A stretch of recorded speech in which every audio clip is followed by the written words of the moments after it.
How do the blind dream? Images, ideas, emotions, and sensations. A dream. Whether it's short or long, whether you can or can't remember it, everyone dreams. But what do people that can't see in their dreams? And how do they dream? To start, here are some facts about dreams. Dreams are usually phantasmagoric. People, places, events, and objects tend to merge into one another in a confusing manner. The most common emotion experienced in dreams is anxiety and other negative emotions, much more prevalent than positive ones. The vast majority of people dream in colour, but if you watched monochrome television growing up, you are more likely to dream in black and white. Only around 10% of dreams are sexual in nature, although the percentage is higher among adolescents. But what about individuals that cannot see?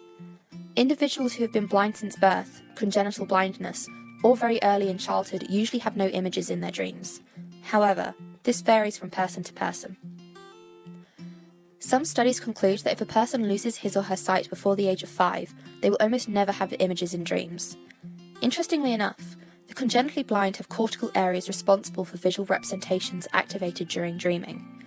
These activations are manifested instead through the senses of hearing, touch, taste, and smell. For those who go blind in middle childhood, it seems that the situation can go either way. Dreams are reported as both visual and non-visual at times. Initially after blindness, visuals may be present, but then slowly fade or disappear altogether after time. Those who become blind later in life continue to experience some images in their dreams. What do the blind dream about? In a study published in February 2014 by a group of Danish researchers in sleep medicine, 18% of the blind participants, both congenital and later onset, reported tasting in at least one dream.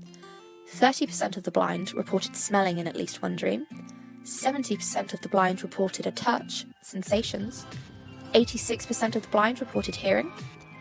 When looking solely at the congenitally blind group, 26% tasted, 40% smelled, 67% touched, and 93% heard in at least one dream. Despite these sensory differences, the content of dreams is not much different in the blind and the sighted. Both groups reported about the same number of social interactions, successes, and failures in their dreams. However, the blind group had a lot more nightmares. 25% compared with only 7% of the later onset blind group and 6% of the sighted control group. This difference held even after the researchers controlled for sleep quality, which is generally poorer among the blind. This increased number of nightmares could be because of evolution, where nightmares can be seen as threat simulations as a mentally harmless way that the human mind can adapt to the threats of life. Basically, the nightmares give someone an opportunity to rehearse the threat perception with the avoidance of having to actually cope with the threat. Oftentimes, a recurring theme in the dreams of many blind people, congenital or not, is transportation, possibly because that is something that often gives them trouble in real life. This makes sense because for the blind, most frequently reported nightmares included events such as getting lost, being hit by an unseen car, falling into manholes, and losing their guide dog. A greater number of recurring threats than the sighted in everyday life, hence the increased number of nightmares.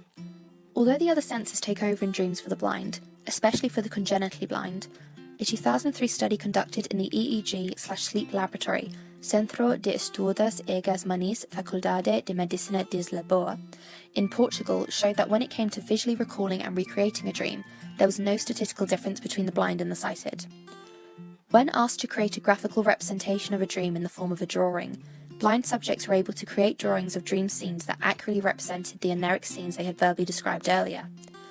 Between the calculated mean for complexity and the content of the drawings, no statistical differences were found between the groups. In both groups, landscapes were present in 70% of the drawings, objects in 90%, human figures in 10%. So what does this mean? Although the blind can't see with their eyes as the sighted can, they see in their dreams through other heightened senses, and sometimes can even see images, if not congenitally blind. They dream about the same things as the sighted, although they have nightmares more frequently. And the most surprising finding?